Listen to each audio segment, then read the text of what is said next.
Hello, everybody, and welcome back to my channel. I am right outside of Fred Hutch Cancer Center. It's actually right over there behind me, and just taking a nice pier walk, and thought that I would hop on really quick and talk to you guys about how crazy our economy has become in about a month or two. Obviously, these things have been brewing for a long time, but all of the headlines that we've been seeing recently is only here to remind us that we need to hurry up and get to at least 6 months of expenses saved. It's not getting any better. And even though it might get better, we want to be prepared in case it doesn't. And so that is what I wanted to talk with you guys about today. If you guys have been watching my channel for a while, you know that I actually get kind of a lot of flack for not talking about investing. I spend a lot of my time talking about savings and building your savings, and the quickest way for me, the quickest way that I was able to reach 6 months saved. It wasn't through saving in a traditional savings account. And, even though things like high yield savings accounts are helpful, they do help.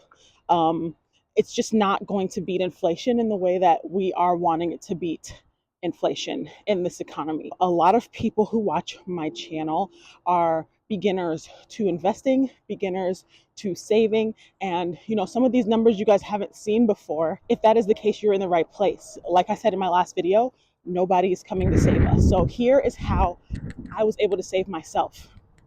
I started investing, and I know a lot of people don't always speak up or give details on how to invest, how to get through these thresholds of 6 months saved, etc. And that's what we're going to do right now. So here's what I did. You want to first pick a brokerage account, and this can be any account. It can be Ally Invest, it can be Charles Schwab, it can be Fidelity, it can even be Vanguard, right? There's a whole bunch of options. You got E-Trade, you got a lot of things that you can choose. Just make sure that whichever brokerage you choose, they're not charging you to make trades, because that is so outdated, and I just don't believe in paying to save our money. You do not want to be paying $2, $3, or if it were 10 years ago, around $20 in order to invest your money. That's a no-go. And the ones that I did mention do not charge you to trade. So there are no commissions when you trade for these brokerages, which is why a lot of people choose them. And that's why I chose to go with Fidelity. To me, had an easy interface, and it did not charge me in order to invest my money. Next thing that I did was I set up an account. So this is the part I think that is a barrier to entry to a lot of people. You need some vital information to enter into the investment world, and you need to be okay with providing that vital information. So that is your name, your date of birth, your social security number, and your bank account information. You need a bank account. If you do not have a bank account, you need to make a bank account, because that is one of the least bare minimum barriers to entry that you will run into when you're trying to multiply your money in a way that just isn't possible with a traditional savings account. If you do not have a bank account for any reason, you might not be ready for this video. You might not be at this level yet. And that is okay, because I have a lot of other videos that can help you increase your money, even if you don't have a bank account. So please check out my other videos if you don't. If you don't have a bank account because you just didn't make one, for real, make a bank account so that we can get this started, because it's not a game. So make a bank account, give them those 4 vital pieces of information, and then they will look through your application. You have a choice on what to open, and you can open a Roth IRA, SEP IRA, an individual brokerage. You have options, but it depends on your employment status and a few other things. The easiest way to get into investing is to open an individual brokerage account. It is not the most tax advantaged, but it is the least barrier to entry, which means when you do have that account, you do not have to worry about reaching a certain age limit before you can take the money back out. You do not have to worry about things that you would run into should this be like a Roth IRA, or if you were to have a 401k with your employer. which is why I started out with the individual brokerage account. When you sign in to whichever brokerage you choose, they will make it easy for you to tell which one is which. And you can also call people who work at these brokerages and they will help you with that information as well. So you have options. Next, we are going to start transferring money. There is some effort that is put into investing your money, but really you need to transfer the money because sometimes it'll take more than one day. It won't always be instant when you try to transfer your money for investments. And if that's the case, you need to be used to that money leaving your bank. You need to be used to that money not being 100% accessible to you from your bank and from your debit card. It can be any amount of money over $1. So transfer $2, $10, 50, 100. It really doesn't matter. Just get started because it will help you in the long run and you will be so glad that you did it. After you transfer your money, it is time to invest your money. And this is where I get the most questions. People say, you always say to invest, but what do you invest in? Where do you start? I love questions like this and I hate when people gatekeep it. So I'm just going to tell you some things that I wish I knew when I started at the age of 24. If I had known this information at 19 when I was able to invest, I would have started at 19 and I would be so much better off right now. You can invest in individual stocks, you can invest in ETFs, and you can invest in index funds. You have a choice. You don't have to always invest in the same thing. You can have a mixture of things in your portfolio. Index funds are my favorite because they follow indices, and I like to follow the S&P 500 index because it has a mixture of the top 500 companies in the stock market. And in order to be part of the S&P 500, you have to meet a certain metric. And these companies are switching out all the time, every year.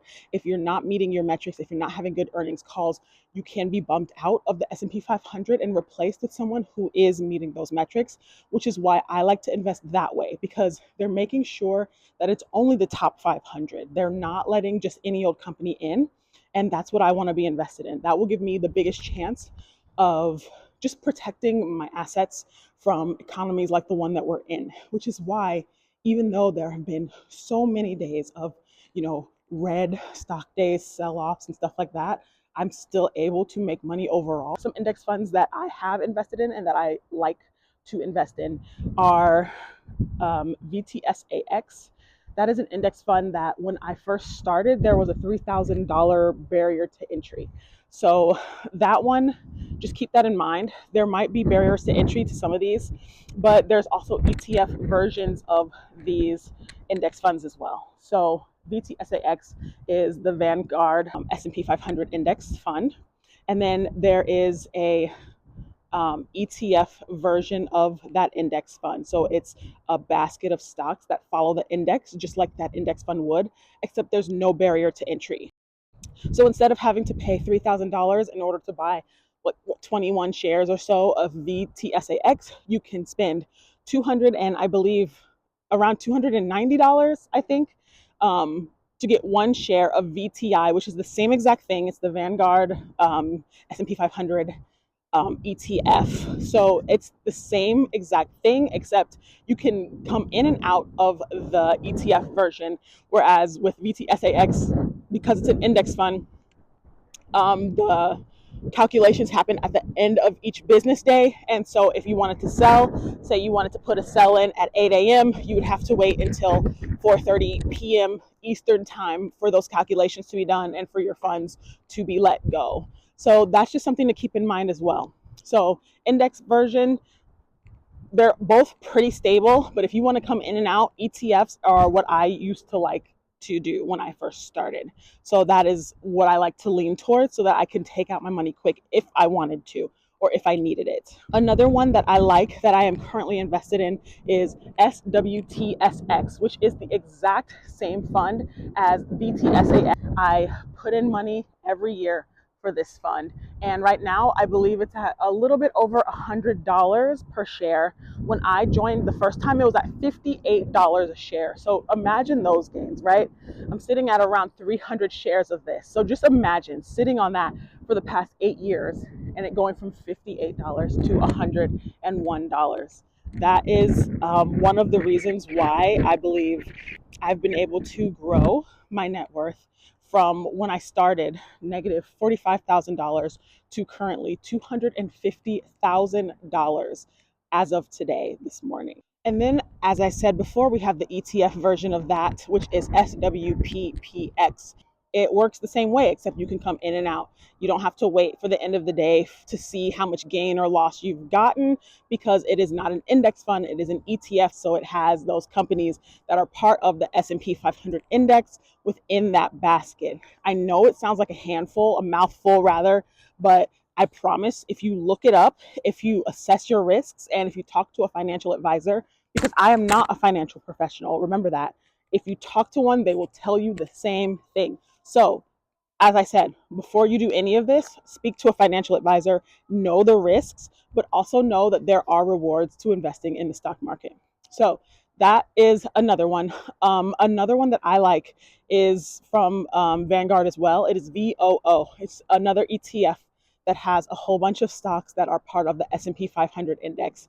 This one right here, I think as of today, it is sitting at $541 per share, which is a lot, but as I said, the reward far outweighs the cost, which is why I invest in it. I don't stack SWTSX plus VOO plus SWPPX within the same account, because that is so much overlap and you're actually wasting your money and your assets. The last thing that I think I want to say when it comes to investing and getting started is just to not get discouraged, because a lot of people, myself included, when they first start out investing, they expect to see, a lot of money. They'll expect to see so much money pile up quickly.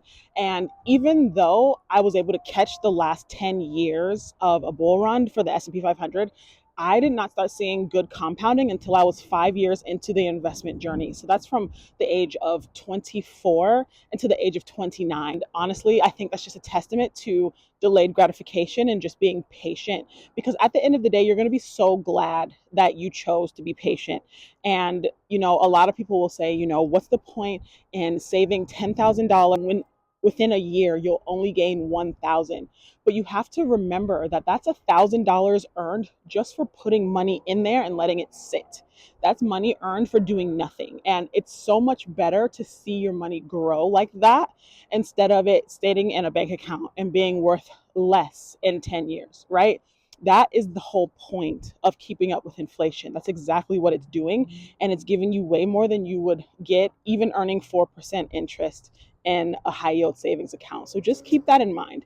Delayed gratification is a real thing. When I first started investing, my first investment was around $32 or so into one individual stock in 2017, and that was ADM. It was ticker symbol ADM, which is, I think, Archer Daniels Midland. It's a company that my dad worked for at the time.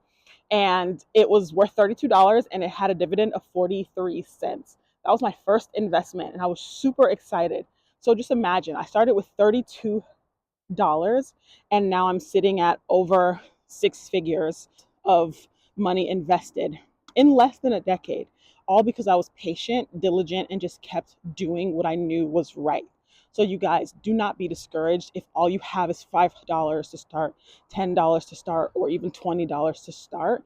There's no better time than now in this economy when the stocks are falling to start. So that is it for this video, you guys. I hope it was able to give you some motivation and just to quell some fears so that you guys aren't taking money out of your bank accounts and hiding them in your mattresses. Put them in the stock market instead. Please, I want you to understand, especially if you grew up or you're used to being around people who say that investing is gambling or the stock market's a scam. Ask them how much they have invested in stocks, the people that say that. And ask yourself if this fear-based language is going to help you or hurt you in the long run. I am looking forward to hearing what you guys have to say in the comments. What are your investment strategies that you like to do? What are some of the accounts that you guys have? Me personally, I have a 401k, a Roth IRA, and an individual brokerage. So all of my investments are spread out between those three, and that makes up my whole portfolio. I don't have any real estate yet. But those are the ones that I have. And I want to know what you guys have in the comments down below. I want to know how you guys are feeling financially with all of this doom and gloom. So let me know in the comments below what you guys think, and I will see you in the next video.